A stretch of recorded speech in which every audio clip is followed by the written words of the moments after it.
நீங்க மட்டும் அந்த ஆராதிப்பின் அந்த வார்த்தையை சத்தமாக வெளியே கொடுவேன். சேர்ந்து இசை இல்லாமல் சேர்ந்து பாடுகிறீர்களா?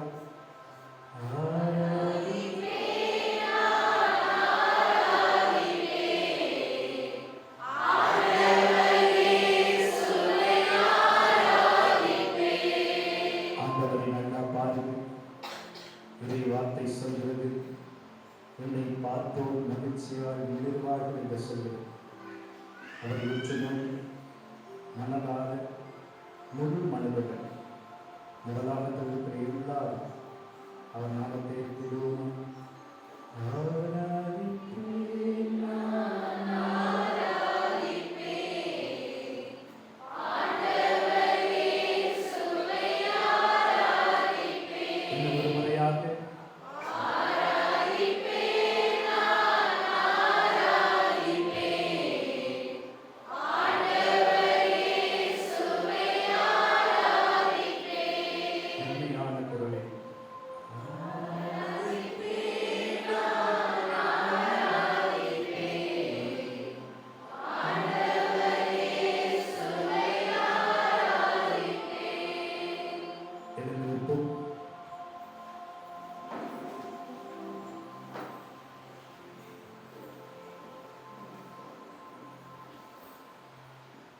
நமக்காக நம் முன்னே இருக்கிற தெய்வம் அருள்நாதர் இயேசு.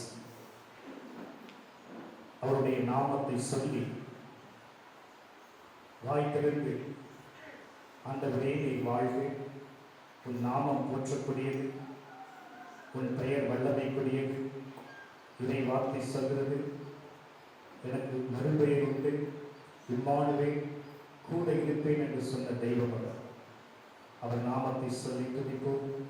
இயேசுவே நன்றி, தெய்வமே நன்றி, இயேசுவே நன்றி.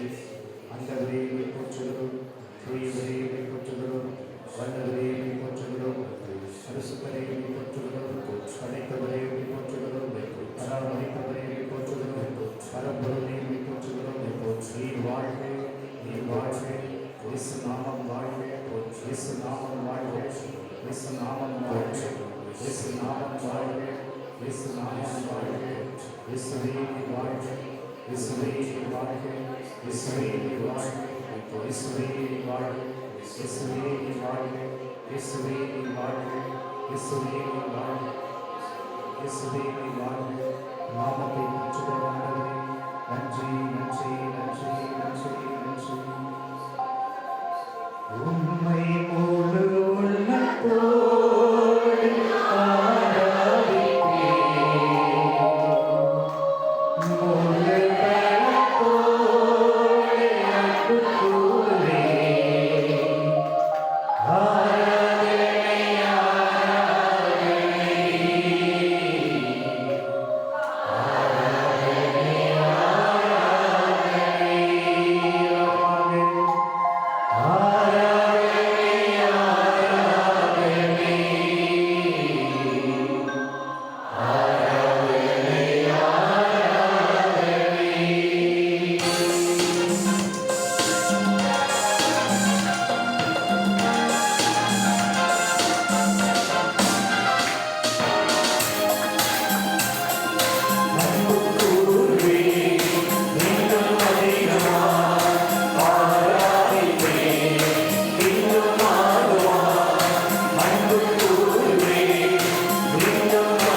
எபினேசரே, எபினேசரே, உலகாவுடைய கூட்டணி செய்ததற்காக நன்றி.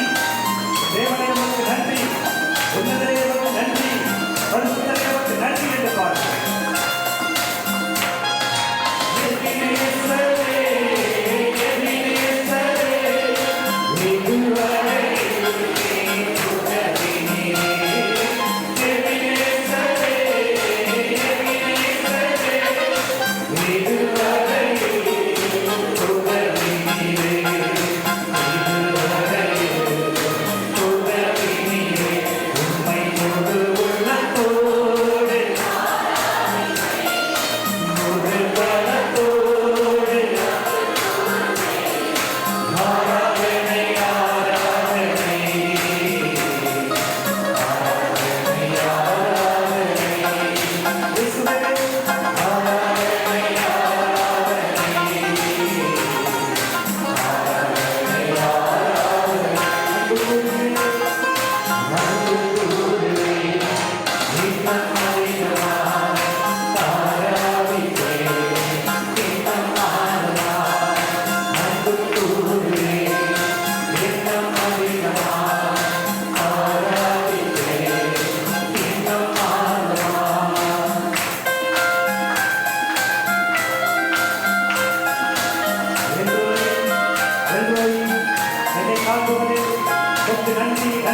ஆண்டவர்களோடு இருப்பாராக.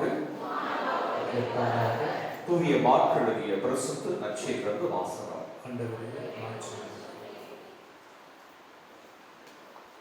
மார்க் நற்செய்தி அதிகாரம் 6 இறைவசனங்கள் 53 முதல் 56 முடிய.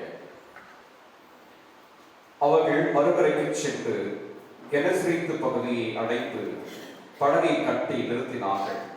அவர்கள் படகை விட்டு இறங்கியவுடனே மக்கள் இயேசுவை இன்னார் என்று கண்டுணர்ந்து அச்சுற்று பகுதியெங்கும் ஓடிச் சென்று அவர் இருப்பதாக கீழ்ப்பட்ட இடங்களுக்கெல்லாம் நோயாளர்களை படுக்கையில் கொண்டு வர தொடங்கினார்கள். மேலும் அவர் சென்ற ஊர்கள், நகர்கள், பட்டுகள் அனைத்திலும் உடல்நலம் குன்றியோரை பொதுவிடங்களில் கிடத்தி அவருடைய வீடுடைய ஓரத்தையாவது அவர்கள் தொட அனுமதிக்குமாறு அவரை வேண்டினார்கள். அவரை தொட்ட அனைவரும் நலமடைந்தனர்.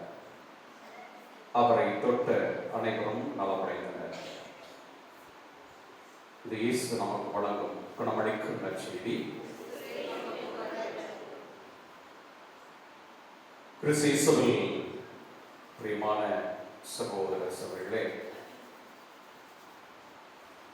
நற்செய்தியிலே நாம் வாசிக்கிறோம். இன்னும் பிற நற்செய்தி பகுதியை பார்க்கின்றோம். நம் ஆண்டவர் இயேசு எங்கெல்லாம் சென்றாரோ அங்கெல்லாம் பலவிதமான நோயாளிகள் இயேசுவை தேடி ஓடினார்கள். நோயாளிகள் இயேசுவும் கொண்டு சென்றார்கள். காரணம், நான் இயேசுவின் சென்றால், இயேசுவின் பார்வை என் மீது பட்டால், இயேசுவின் போர்வை என் மீது பட்டால், இயேசுவின் போர்வை நான் தொட்டால், இயேசுவின் பிரசனத்தில் நான் இருந்தால், இயேசுவின் பலமுள்ள வார்த்தையை நான் கேட்டால், இயேசுவின் கருணையுள்ள அந்த பார்வையை பார்த்தால் போதும், நிச்சயமாக நான் குணமடைவேன். இயேசு என்னை தொடுவார், இயேசு என்னை பார்ப்பார், இயேசு எனக்கு விடுதலை கொடுப்பார், இயேசு எனக்கு சுகம் கொடுப்பார், இயேசு என்னை மன்னிப்பார், இயேசுவால் எல்லாம் முடியும் என்ற ஆழமான நம்பிக்கையோடு நோயாளிகள் இயேசுவை தேடி ஓடினார்கள். இந்த நற்செய்தியின் கடைசி வசனம் சொல்கிறது, கடைசி வார்த்தை சொல்கிறது, தொட்ட அனைவரும் நலமடைந்தனர். ஆக இயேசுவை தேடி சென்ற யாவருமே, குறிப்பாக விசுவாசத்தோடு யாரெல்லாம் இயேசுவை தேடி சென்றார்களோ அவங்க எல்லாருமே நலம் பெற்றவர்களாக, சுகம் பெற்றவர்களாக, கடவுளை வாயார புகழ்ந்து தெரிவிச்சிருந்தார்கள் என்றுதான் நற்செய்தி நமக்கு சான்று தருகிறது. அந்த நோயாளிகளை போன்று இன்று இந்த மாலை வேளையிலே நாம் ஒவ்வொருவருமே ஏதாவது ஒரு நோயோடு இங்கே வந்திருக்கலாம். அது மனநோயாக இருக்கலாம், உடல் நோயாக இருக்கலாம், அல்லது தீயாவின் கட்டுகளாக பிடியாக இருக்கலாம், அல்லது மனதில் அழுத்தத்தோடு நான் இங்கே வந்திருக்கலாம், மனநோயாக வந்திருக்கலாம். எதுவாக இருந்தாலும் நம்முடைய இந்த நேரத்தில் இருக்க வேண்டியது, நான் இயேசுவிடம் வந்துவிட்டேன், இயேசுவின் உடனமான பிரசனத்தை நான் அமர்ந்திருக்கின்றேன், இயேசுவால் என்னை குணப்படுத்த முடியும், இயேசுவை தொடுவார் என்ற ஆழமான நம்பிக்கை நமக்கு இருக்க வேண்டும்.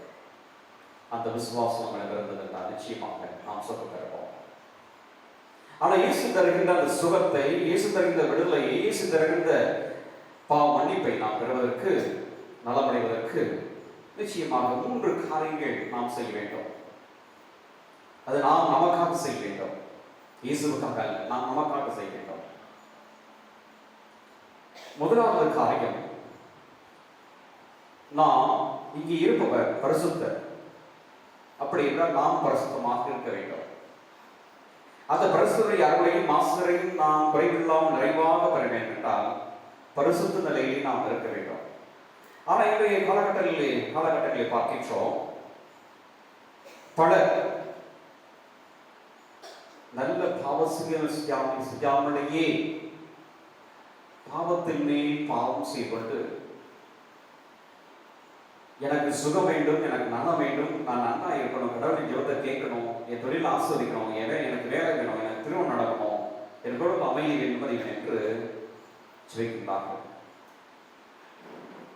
நம்முடைய ஜெபம் கேட்கப்பட வேண்டும் என்றால் நல்ல பாவ சங்கீதம் செய்து நாம் அருண்நிலைகளை வாழ்கிற போது கடவுளுடைய அருளையும் ஆசிரியர் நடத்தி பெறுவதற்கு அதற்கு நமக்கு பெரும் உதவியாக இருக்கிறது. செய்ய வேண்டியதெல்லாம் செய்யாம நான் ஜெபித்தால் மட்டும் போதுமா, எனக்கு விசுவாசம் இருந்தால் மட்டும் போதுமா? போதாது. அந்த இயேசு ஒரு வீட்டிலே பொதித்துக் கொண்டிருக்கிறார். மக்கள் கூட நிரம்பி இருக்கிறது.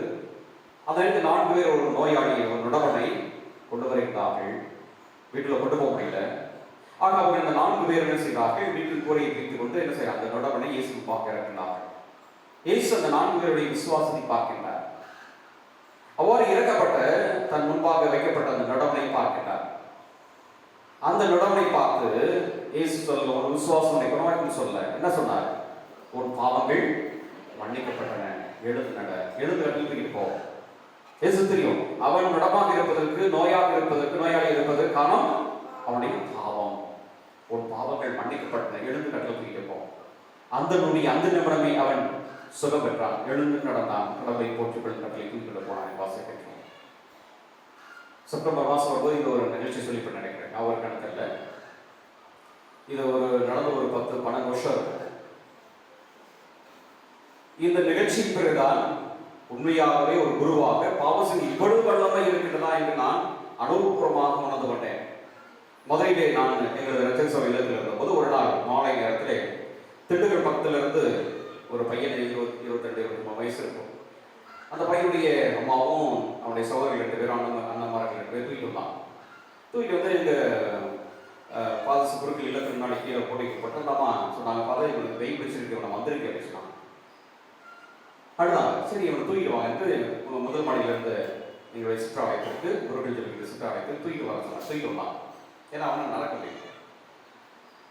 நாளைக்கு ஒரு குருவாரம் இணைந்து போய் இவருடைய எல்லா ஜோத்தையும் ஒன்று மாற்றி ஒன்று சொன்னோம். எந்த ரியாக்ஷன் கிடையாது. அந்த இளைஞர்கள் அந்த தம்பிக்கு வந்து அந்த ஃபாதர் வந்து பூசி போன நேரம் போயிட்டார். சாயங்காலம் 6 மணி ஆச்சு. நானும் என்னென்னமோ நல்லா பண்ணி பார்க்குறேன், பேச மாட்டேங்கிறான், எந்த பதிலுமே இல்லை.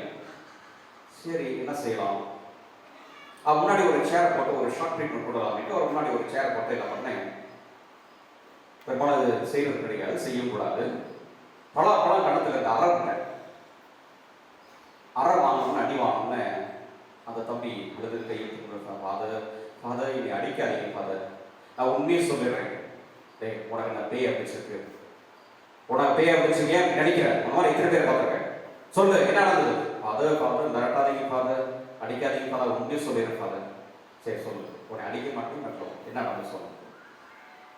அது ஃபாதர் எப்படி சொல்கிறது தெரியல ஃபாதர், ஆனால் ஆரம்பிச்சோம்.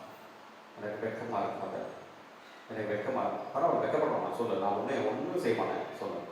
நீங்கள் சரியாகி நடந்து போகிறோம், அதை தான் நான் ஆண்டவர் செய்ய போகிறேன், அது நான் ஒரு உதவி செய்ய போகிறேன் சொல்லு, என்ன இடம் சொல்ல பார்க்க அப்படின்னு.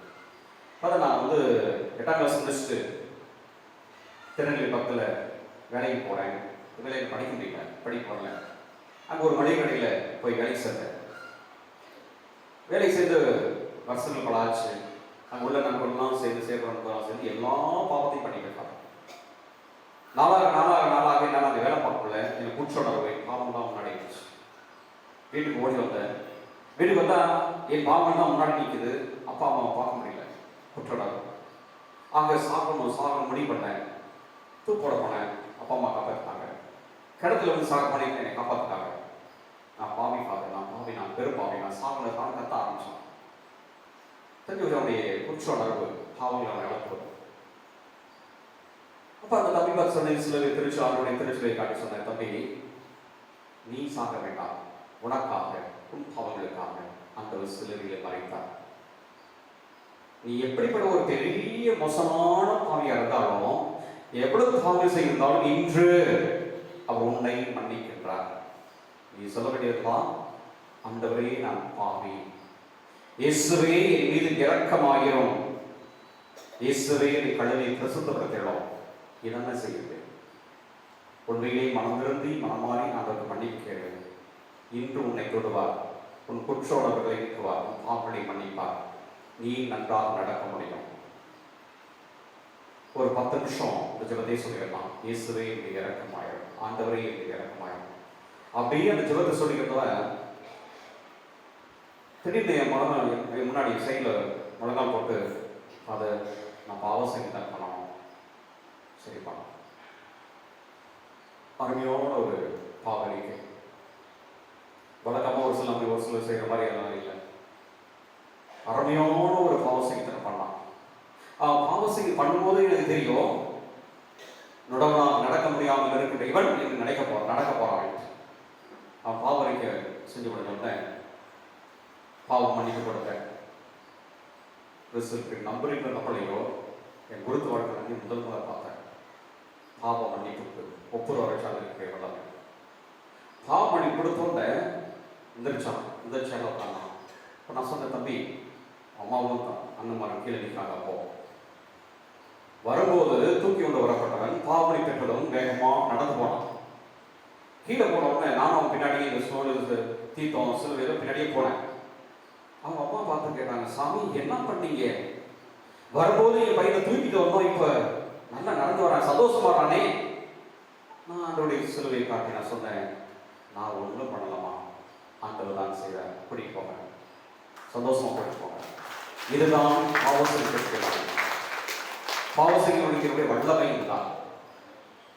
இது புரியாம இன்னைக்கு நம்ம ஜனங்க வேறெல்லாம் குசிக்கு போறாங்க. அத்தனை ஜபம் சொல்றாங்க, எங்கே ஜபம் பண்றாங்க அதெல்லாம் போறாங்க. ஆனா பாவசங்கள் செய்யறது கிடையாது. பாவத்திலே நிலைத்திருந்தால் எப்படி நோய் இருக்கணுமா? ஆக நம்முடைய எல்லா பாவங்களுக்கும் நோய் தான் அப்படின்னு நான் சொல்ல வரல, அதை புரிச்சுக்கணும். சரியா? நம்முடைய எல்லா நோய்களுக்கும் நாம் செய்யக்கூடிய பாவம் தான் காரணம் சொல்லக்கூடாது. நம்முடைய நோய்களுக்கு ஒரு முக்கிய காரணம் பாவம், நாம் செய்யக்கூடிய பாவம். ஆக நம்முடைய வாழ்வு, நம்முடைய ஆன்மா பரிசுத்தமாக இருக்கும்போது ஆணுடைய தொடுதல், ஆணுடைய தரைக்க நலம் சுகம் பெறுவதற்கு அது இயல்பாக கண்களை மூடுமா? கண்களை மூடி இந்த நேரத்தில் இது ஒரு ரிமோட் தயார். நீங்க நல்ல பாவசல் படம் நாளைக்கு பண்ணணும். இப்ப பாவம் கேட்டாச்சு அப்படின்ட்டு இருந்துடக்கூடாது. நாளைக்கு பாவசல் கேட்கப்படும். எல்லா பாவங்களையும் நீங்கள் நாளைக்கு அழைக்கிறோம். இந்த இடத்துல உங்களுடைய பாவங்களுக்காக அவனுடைய பிரச்சனை இருக்கிறீங்க.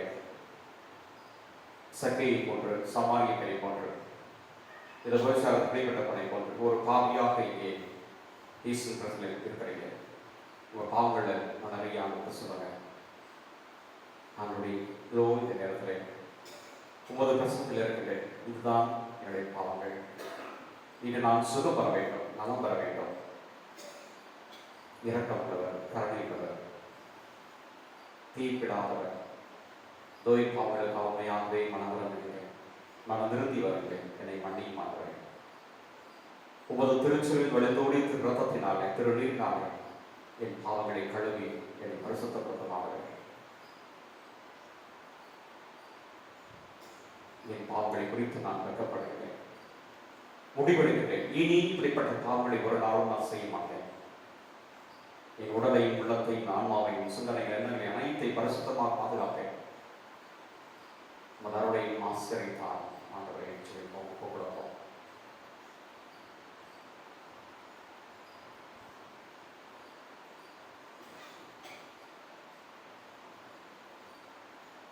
ஒப்பு கொடுத்தவர்கள் கண்களை தருங்கள். ஆண்டவருக்கு இந்த சுகத்தை, விடுதலை, நலத்தை நாம் பெறுவதற்கு இரண்டாவது ஒரு காரியம் நாம் செய்ய வேண்டும். என்ன காரியமாக? எத்தனை முறை நாம் ஆண்டவர்கிட்ட போய் நம்முடைய பாவனை அறிக்கையிட்டு மன்னிப்பு கேட்டால் அத்தனை முறை நம்மை ஆண்டவர் மன்னிக்கிறார். அப்படித்தானே? ஒரு நாளோடு ஒரு முறை விட இப்படிய மோசமான பாவம், பெரிய பாவத்தை ஆண்டவர் புறக்கணிப்பது கிடையாது, விரட்டிடுவது கிடையாது, மன்னிக்க மறுப்பது கிடையாது. ஆண்டவர் நம்மை மன்னித்துக் கொண்டே இருக்கின்றார், மன்னித்துக் கொண்டே இருக்கின்றார். பாவிகளாக நம்மை அரவணைக்கின்றார், அன்பு செய்து கொண்டே இருக்கின்றார். அதுதான் அவருடைய இயல்பு, அதுதான் அவருடைய குணம்.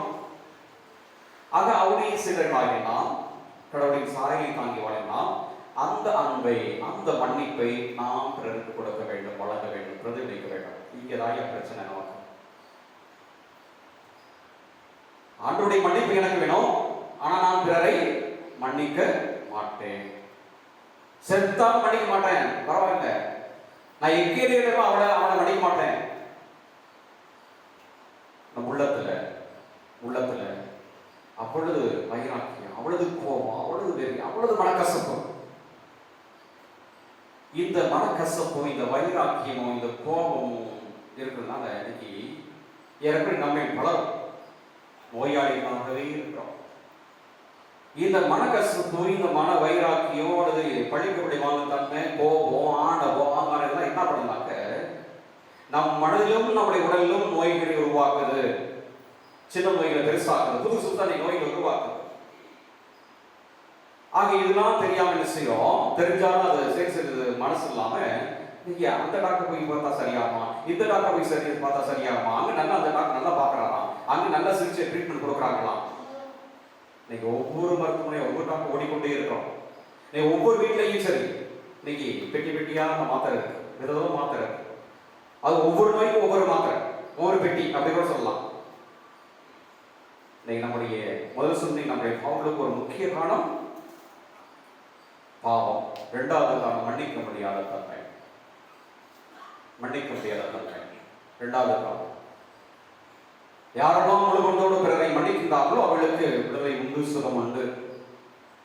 ஆனால் தெளிவா சொல்கிறார், நீ உன் சகோதரர் மன்னிக்கவில்லை என்றால் உனக்கு உன்னை வினகத்தந்தை மன்னிக்க மாட்டார்.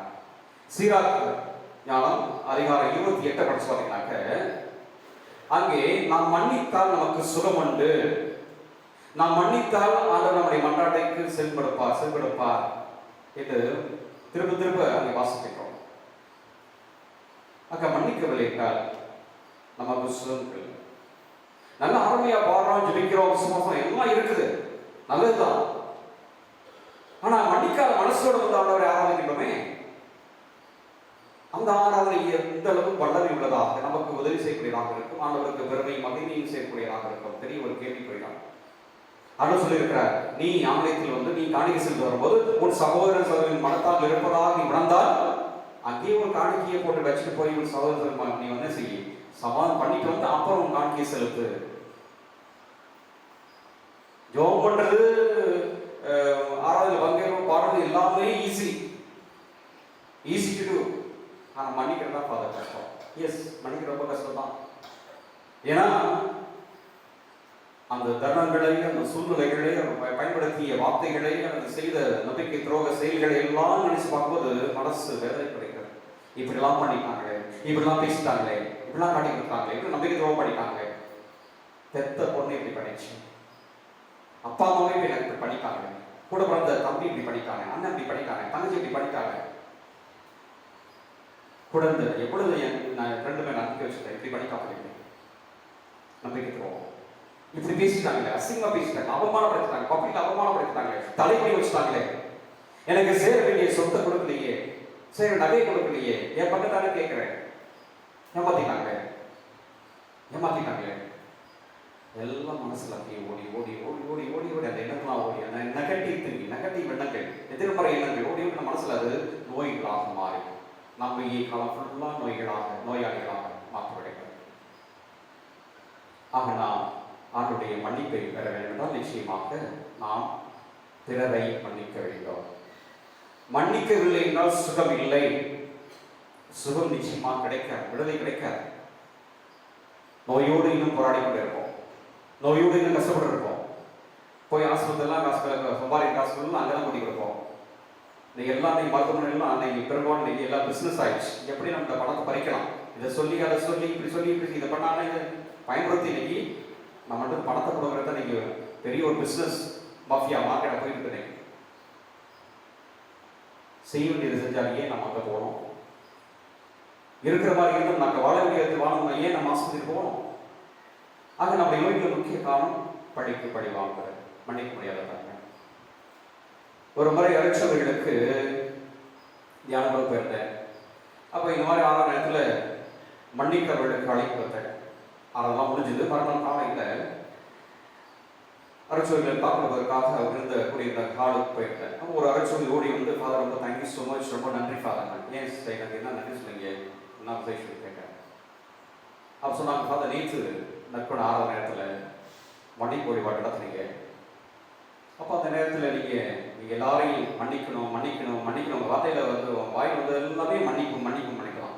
எத்தனை தடவை நீங்கள் மன்னிக்க சொன்னீங்களோ அத்தனை தடவை உங்களை திட்டிட்டு தான் உட்காந்துட்டேன். உங்க மேலே அவ்வளவு கோபம், அவ்வளவு வெறுப்பு. இந்த சாமியாருக்கு என்ன தெரியும், நீங்க ரொம்ப ஈஸியா மன்னின்னு சொல்றாரு. இவருக்கு என்ன தெரியும்? நான் பட்ட அசிங்கம், நான் பட்ட அவமானம், நான் பட்ட கேவலம், நான் பட்ட கஷ்டம், இவருக்கு என்ன தெரியும்? துன்பம். இத்தனை வருஷமா கஷ்டப்படுற நீங்க எப்படி ஈஸியா போய் மன்னிக்க முடியும்? அவளை எப்படி மன்னிக்கிறது? உங்களை தான் அதை திட்டிக்கிறேன். ஒரு 20 நிமிஷம் திட்டிக்கிறேன். ஒரு 20 நிமிஷம் கழிச்சு நீங்க சொன்னீங்க, நான் கூட அவரை உற்று பாருங்க. வெண்ண வெறுப்போடு பார்க்க ஆரம்பிச்சேன். அப்ப என் மனசுக்குள்ள ஆண்டவர் பேசுவது கூட எனக்கு தோணியது. நீ உனக்கு சுகம் வேணுமா? உன் வழியிலிருந்து விடுதலை வேணுமா? அவர் சொல்றதை செய்ய, நான் உன்னை சுகப்படுத்துகிறேன். அந்த நிமிஷமே உங்களை மறந்துருக்காத, உங்களை திட்ட விட்டுவிட்டேன். இயேசு பார்க்க ஆரம்பிச்சேன். நீங்க சொன்னது போலவே என் வாழ்க்கையில சின்ன குழந்தையிலிருந்து சிறுவை இன்னைக்கு வரைக்கும் யாரெல்லாம் மன்னிக்காம இருந்தோம், அவரெல்லாம் ஒவ்வொருத்தரையும் பேர் சொல்லி மனசுக்குள்ளே பேர் சொல்லி நான் மன்னிக்க ஆரம்பிச்சேன். ஒரு சிலர் மன்னிக்க கஷ்டமா இருந்துச்சு. ஆண்டவர் அருளை கேட்டேன். கடைசியா ஒரு சகோதரிய மன்னிக்க ரொம்ப ரொம்ப ரொம்ப கஷ்டப்பட்ட அழுது, என்னால் மன்னிக்க முடியல. ஏன்னா அப்படி எனக்கு நிறைய காரியங்களை பண்ணிட்டாங்க. இருந்தாலும் அழுது ஆண்டோட அழுக்கை கடைசியா அந்த சகோதரிய மன்னிச்சு பாருங்க. ஏறக்குறைய 8-9 வருஷமா என்னை ஆட்டிப்பேன். தீராத இடுப்பு வழி எங்கே போச்சு? அந்த நேரத்தில் நான் புலம்பெற்றேன். என் உடல் அப்படியே வெயிட் அறிவாக இறங்கி எனக்கு மகிழ்ச்சி வழி போயிடுச்சு. நைட்டு போய் பெட்ல இந்த பக்கம் அந்த பக்கம் புரண்டு படுத்தேன். வழி இல்லை. 9 வருஷம் கழிச்சு என் க்ளோத்ஸ் துணிமணிகளை நானே வாஷ் பண்ணேன். வழி இல்லை. 2 பக்கெட் நிறைய தனி துணி நிரப்பி போய் பார்த்தேன். வழி இல்லை. என் கார்டர் எல்லாத்தையும் நானே பிறக்கிறேன். வழி இல்லை. மன்னிச்சு பாரு ஆண்டவர்கள் நாற்பது பார்த்து சொல்றேன். நன்றி பாரு, உதவி செய்வதற்கு நன்றி பாரு. அந்த சோழன் இன்று நீங்கள் சுகம் பெற வேண்டுமா? நல்லா பெற வேண்டுமா? எல்லாத்தையும் எல்லா மனக்கசப்பும், ஆணவம், பொறாமை, பகைமை எல்லாத்தையும் மனசு கண்கள் மூடுங்க. யாருக்கெல்லாம் சுகம் வேண்டுமா? நான் யாரையும் கட்டாயப்படுத்த மாட்டேன். உங்களுக்கு சுகம் வேண்டுமா? நல்லா வேண்டுமா? விடுதலை வேண்டுமா? இந்த நேரத்தில் நான் சொல்ல உதவி செய்கிறேன். யாரெல்லாம் மன்னிக்க முடியாமல் கஷ்டப்படுகிறோம், உங்கள் சின்ன வயசுலேருந்து இன்னைக்கு வரைக்கும் ஒவ்வொருத்தரா பேர் சொல்லி இந்த நேரத்தில் நான் ஒப்புக்கொள்ளுங்க. மன்னிக்கிறேன்னு சொல்லுங்க. முழு மனசோட மன்னிக்கணும். சும்மா கடமைக்காக ஒரு எக்ஸசைஸுக்காக செய்யக்கூடாது. செஞ்சால் அது உங்களுக்கு சுகம் இல்லை. நோய் போகாது, வழி போகாது, நீக்காது. ஒரு சிலருக்கு கஷ்டமா இருக்கலாம், மன்னிக்கிறது கஷ்டமா இருக்கலாம். பரவலாக ஆசிரியர்கள் அருளை கேளுங்க. அவங்க உதவி செய்வார். தன் பகைவர்களையே மன்னித்தார். சிலுவையில் அறையப்பட்ட அந்த நேரத்திலும், உயிருக்காக ஊசாடை இருந்த அந்த நேரத்திலும், தந்தையே இவர்கள் அறியாத தெரியாது என்று செய்கிறவர்களை மன்னிப்பு காட்சித்தார். மன்னித்தார். முடியாத ஒரு ஆண்டவர் செய்ய சொல்ல முடியும். அவரே செய்து கொண்டிருக்கிறார். ஆக ஒவ்வொருத்தரா வணக்கம் கொண்டு மன்னியுங்கள். இன்று உங்களுக்கு சுகம் உண்டு, இன்று உங்களுக்கு விடுதலை உண்டு. விசுவாசத்தோடு செய்யுங்கள்.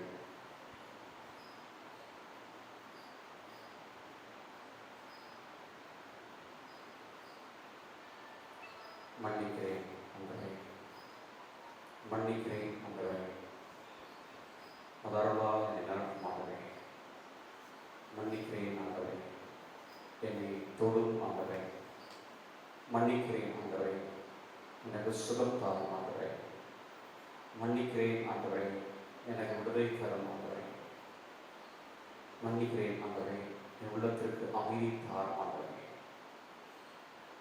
ஆண்டவரே, என் உள்ளத்தில் இருக்கிற பகைமை, வெறுப்பு, மனக்கசப்பு, ஆணவம் எல்லாற்றையும் வேரோடு தூக்கிப்படமாகவே மனநலத்தோடு மனபாரத்தோடு வருகிறேன்.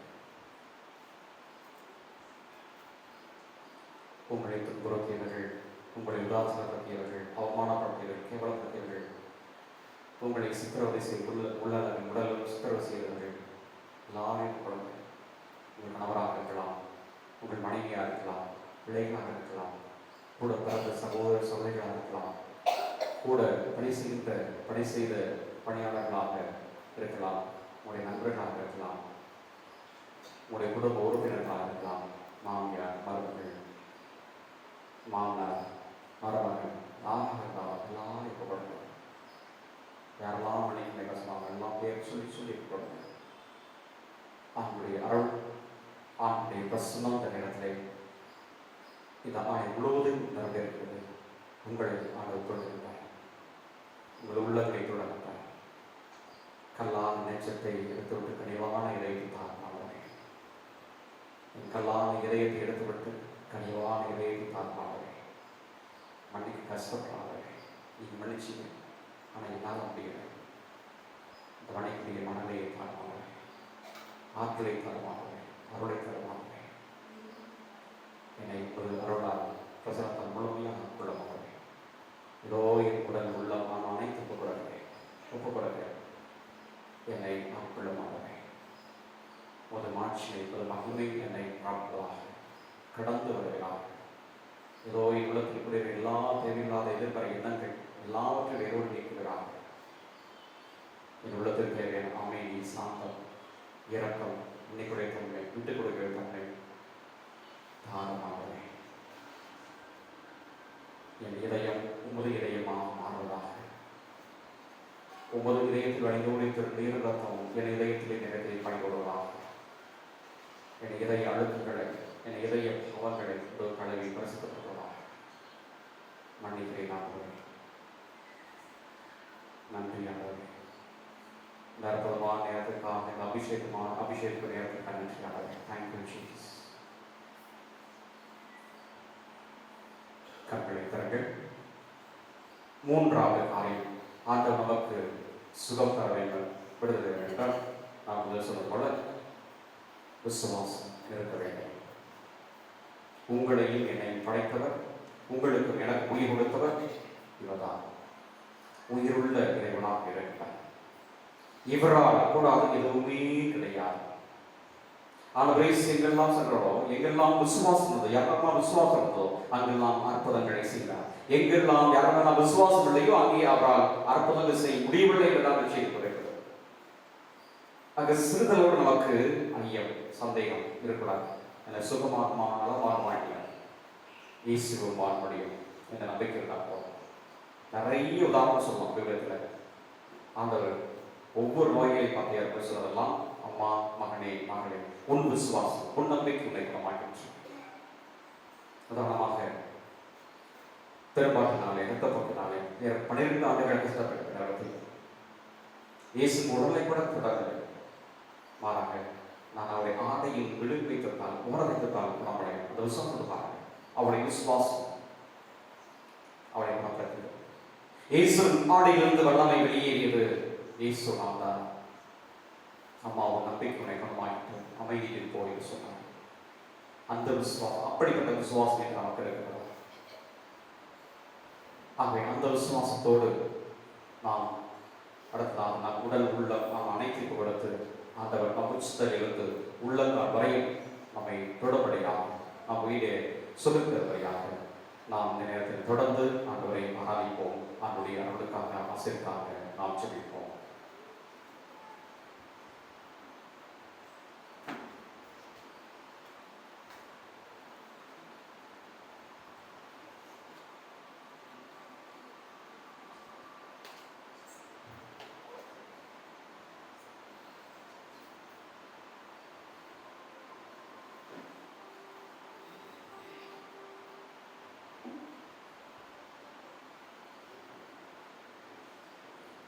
அன்புக்குரியவர்களே, அவர் சென்றோர் நாம் குணம் பெற 3 விஷயங்கள்: அந்த பாவ செய்தித்தனம், மன்னிப்பு, விசுவாசம். இந்த தாய் திருச்சபைகள் குணமளிக்கக்கூடிய வழிபாடு என்பது மாயாச்சார வித்தை கிடையாது. ஆனால் இது ஒரு விசுவாசம். ஆண்டவருடைய உடையை தொட்டவர் குணமானார், அவருடைய நிழல் பட்டவர்கள் குணமானார். கிறிஸ்து சில விஷயங்களை உடனே அப்படி பண்ணியிருக்கலாம், ஆனால் மாயாச்சாரத்தை பண்ணல, விசுவாசத்தை எதிர்பார்க்கிறார். அதான் அழகா சொன்னார். அந்த குருடனுக்கு தன் உமிழ் நீரை அவன் கண்களில் வைத்து போய் அந்த குளத்தில் போய் கழுவு, அவன் அந்த செயலை செய்யும் பொழுது அவன் கண் பார்வை தெரிந்து இறைவன் நம்மிடம் எதிர்பார்க்கக்கூடியது என்னன்னா விசுவாசம். நமக்காக பிறருக்காக நாம் தொடர்ந்து பெற்றிருக்க போறோம். இந்த நேரத்தில் நம்ம செய்ய வேண்டியது என்ன தெரியுமா? ஆடையை தொட்டு அந்த பெண்ணுக்கு குணம் கிடைத்தது என்றால் கிறிஸ்துவனுடைய வார்த்தைக்கு இணங்க இறந்து போன லாசர் வெளியே வா என்று சொன்னுடனே செத்து போய் 4 நாள் ஆன அழுகிய பிணம் உயிர் பெற்று வந்தது உண்மை என்றால் நீங்களும் நானும் அவரால் தொடப்படுவது குணம். அவரால் தொடப்பட்ட குணம் பெறுவதும் குடும்பத்தில் சமாதானம் பெறுவதும் பாவத்திலிருந்து விடுதலை பெறுவதும் கண்டிப்பாக சாத்தியமாகும். எனவே நேரத்தில் நாம் முழங்கால் பணிகிறோம். முழங்கால் இடம் முடியாதவர்கள் அமர்ந்து கொள்ளலாம். முடிந்தவரை முழங்கால் பணிகிறோம். இந்த நேரத்தில் நாம் ஜெபத்தில் ஒன்று சேர்ந்து ஆண்டவரிடத்தில் குணத்துக்காக நமக்காக பிறருக்காக நாம் வேண்டும்.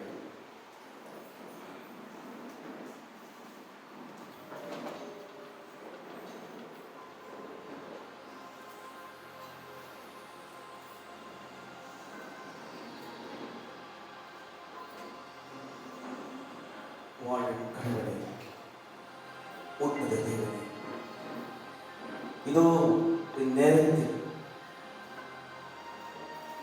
தாயின் கருவினை உருவாக்கும் முன்பே என்னை உணர்ந்த நீர் ஆய்ந்து அறிந்த உன் கருத்தில் எங்களுடைய உச்சம் தலைவருடைய உள்ளங்கால் வரை நாங்கள் இப்பொழுது அர்ப்பணம் செய்கிறோம்.